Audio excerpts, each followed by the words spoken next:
To prove the manila envelope was sealed, the senior vice president held it up to the eye of the webcam. The man on the big screen gave a thumbs up, and the VP of operations slid it back across the table to the newly hired pilot. "You'll need to sign that before we begin the briefing," said the official on the monitor. "It's an NDA," offered the VP. "Standard." "All right, you take a look at that. I'm going... Wait, first, your call sign. Suggestions?" David, the new pilot, shrugged indifferently, then went back to scanning the document in front of him, consigning his code name to fate. Poole, the officer, raised the file folder in front of him. Clipped to it was a picture of David with a thick beard. Inside on the first page was a summary of his application background check. "How's BearJew?" Rising to fetch the chief, Poole paused, anticipating an objection.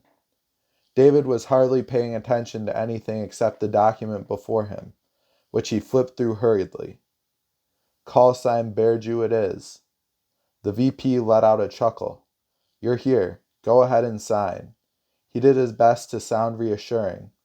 "All it says is you can't tell anyone about what we do for 5 years. The chief appeared on the screen. He wore black sunglasses and a plain, matte gray t-shirt. He took a sip from a paper cup, grimaced, and ran his hand through an impressively combed handlebar mustache. "Let's go, BearJew. I ain't got all day." Fumbling, David reached the last page, signed and dated. He slid the sheaf back across the table. The chief began. "Under the emergency legislation, Drone Tech is being contracted by the state to support law enforcement operations.